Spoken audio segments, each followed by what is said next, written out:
هفکار من مطلع چویر اولو ایرور واشنگتونه خو پیشندان گل گرنگ شوپاند و لسر ایرشم پاریس کردن رجب طایب اردوغان کو 16 گلانه همبر خو پیشندان آشتخاص هاتی بو کرد مطلع گلا تو ایرو تو بجدار و خو پیشندان بو و چوا درباز بو و پیامه که چا پیش کرد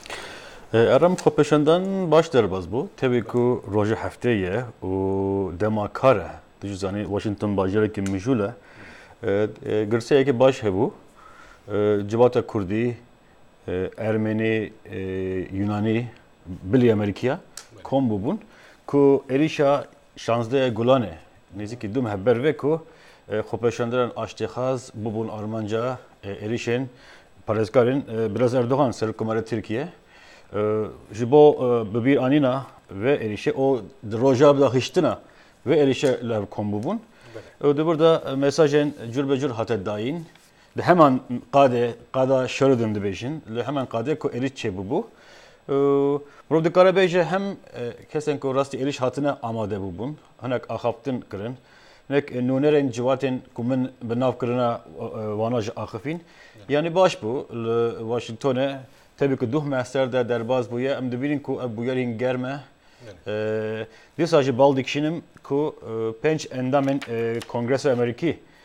Jim McGovern ji Massachusetts, John Sorbons ji Maryland, dana Rohrabacher California, Ted Poe Texas, o Jim Costa ew ji nûnerê California'ya ew jî amade bûn o axaftin kirin. Belê gelo beşdarbûna va kongresmena tê çi watê? Tiştekî giring e ku yani tiştekî ku zêde nayê dîtin seyre balkêşê ku kongresmen bi wî awayî amade dibin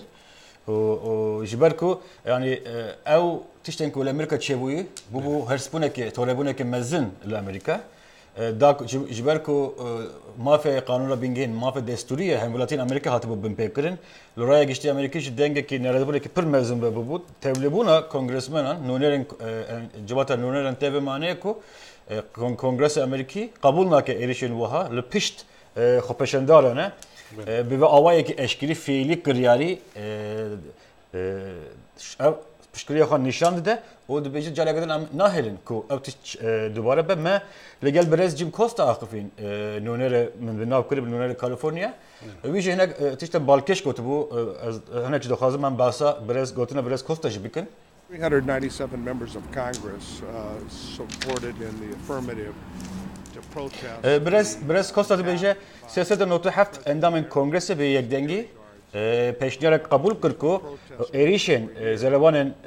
birêz Recep Tayyip Erdoğan Serokkomara Tirkiye hember Amerîkaya Kurda Ermeniya û ciwatên din ku ji bo cîhanîna mafê xwe destûrî yani azadiya raman li vê meydanê kom bûbûn bi aştiyane kom bûbûn em vê êrişe şermezar kir o kongres bi yekdengî ev tişt kabul kiribû lê tiştek mixabin ew pîvanên ku li ba me heyî pîvanên ku em nirx didin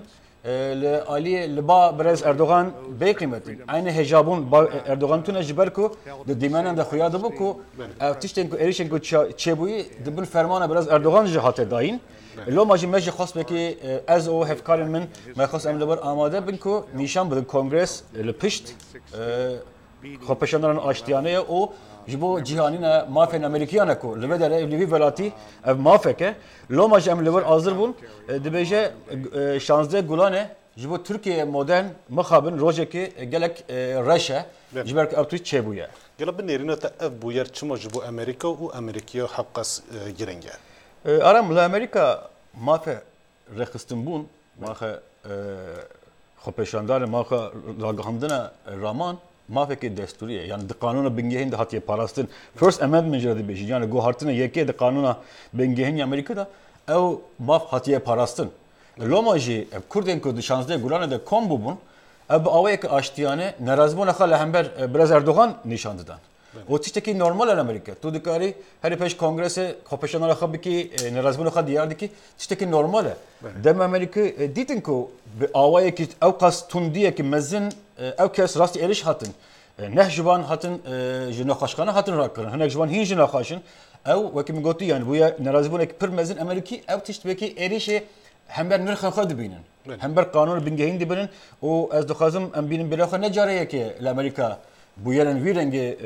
zerevalin biraz Erdoğan çedikin. Salabori Labrukik Enstitüt her buhad merasima Muhammed Ali da. Loma ji ev dukhazın ev be hişari ko cala gidin tiştin buha dubara ne. Hevkare mer mutlu çivir oğlan magatar ki gellik spas jo berzer balata.